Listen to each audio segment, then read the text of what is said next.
Say what you want about nature versus nurture, but the conquer the world, get her done girl, type A part of my personality was born into me. My name is Jody Orgill Brown, and I grew up in the wooded hills outside of Washington, D.C. in Northern Virginia.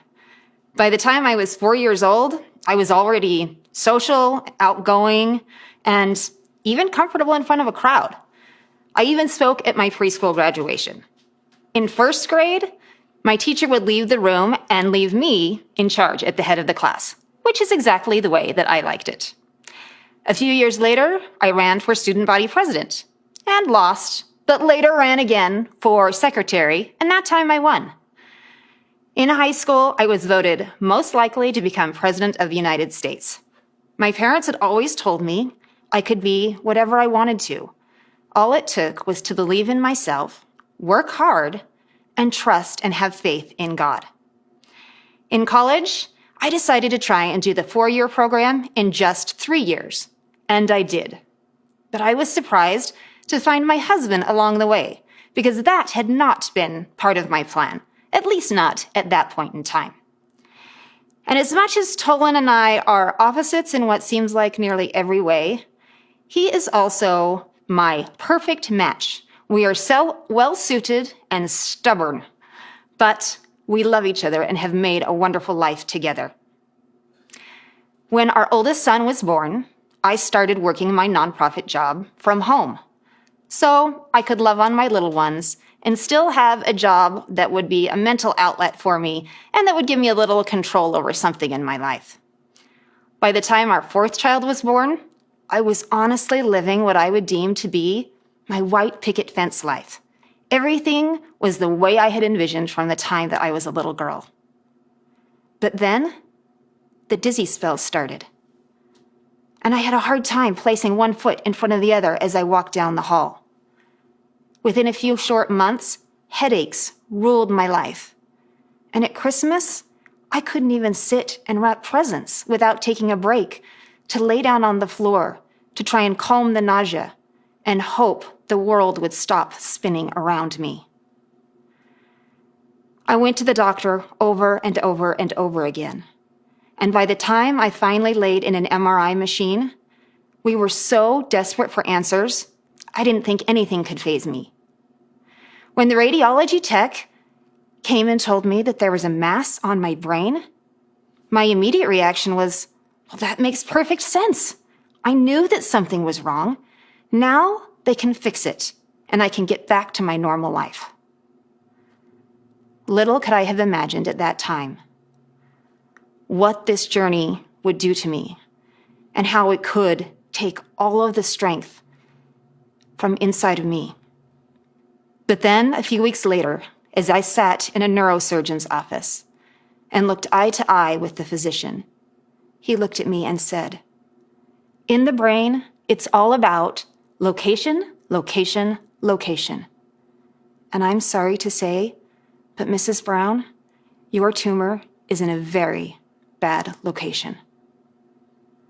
It seemed the whole world started to crumble from around me. Everything I knew seemed to fall out of my control. A few weeks later, I woke up from my first brain surgery, and it seemed that my life had been excavated along with the tumor. They had been able to remove most of the tumor, but it left me with my face paralyzed. My head was shaven and covered in staples.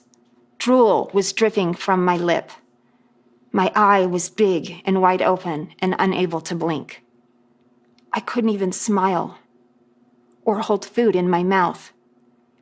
And I had spinal fluid leaking from my nose and down the back of my throat. It didn't take long for me to realize that not all people are valued in the same way. A young man entered my hospital room and was there to clean and tidy up. But he looked at me and stopped when he saw me. And he gave me an "I feel sorry for you" look. Immediately, a phrase from the New Testament flashed into my mind, where Christ says, "Inasmuch as ye have done it unto the one of the least of these, my brethren, ye have done it unto me.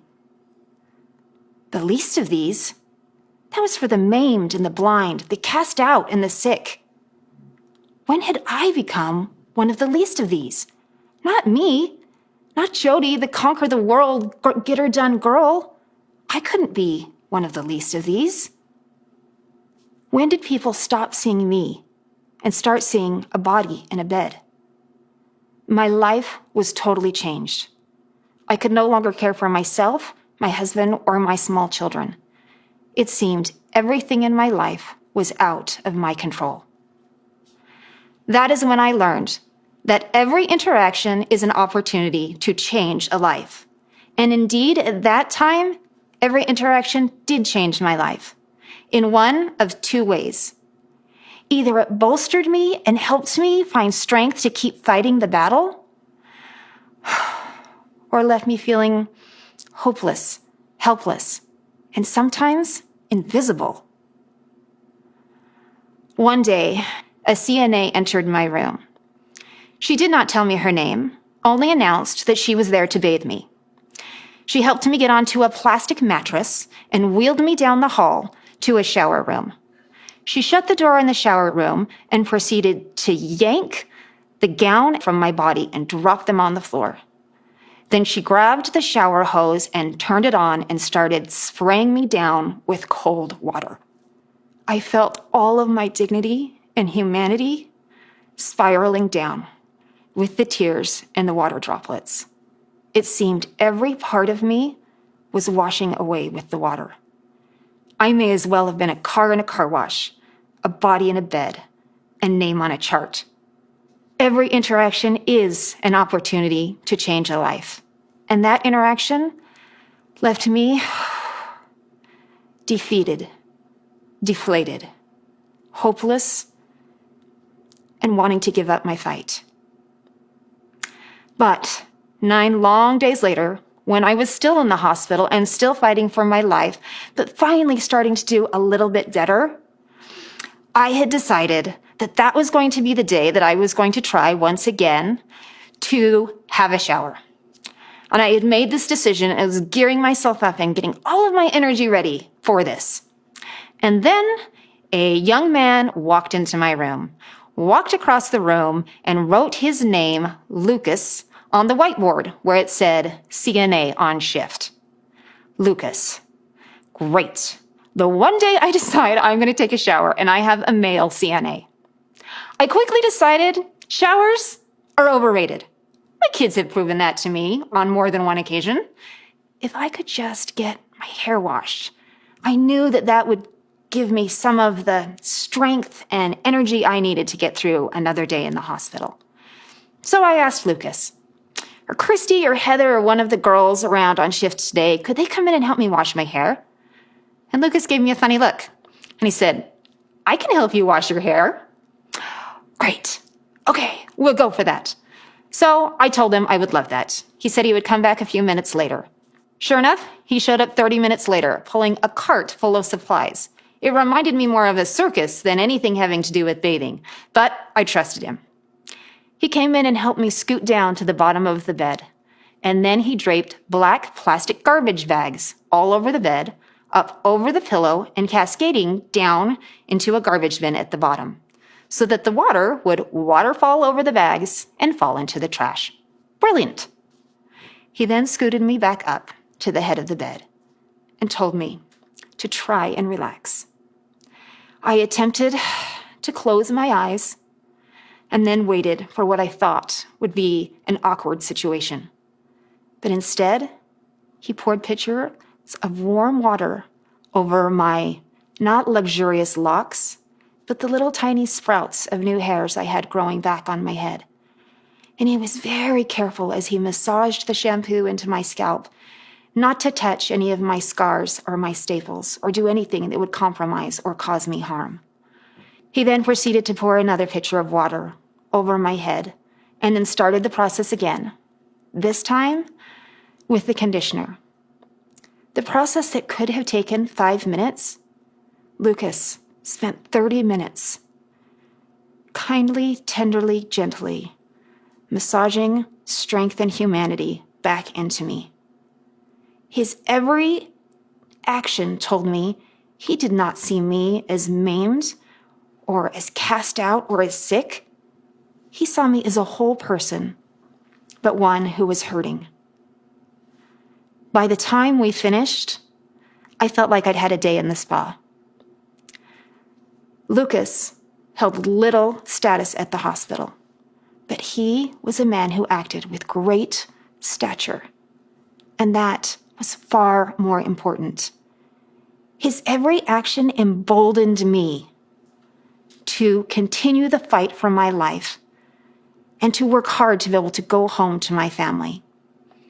It even gave me the silent acceptance to begin to love myself and embrace my new life. And indeed, I would certainly need that strength in the days to come. After 3 craniotomies and multiple problems, surgeries, infections, shots, lumbar drains, and all sorts of side effects that kept me hospitalized for more than 35 days, I was finally able to go home and go back into the world. But I was not prepared for how the world would see me. They didn't see me as a survivor and as a conqueror. Many people saw me instead as a comedic figure. They saw me and laughed. Every soul is great in the sight of God.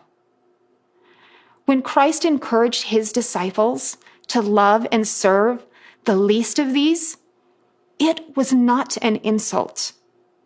It was an invitation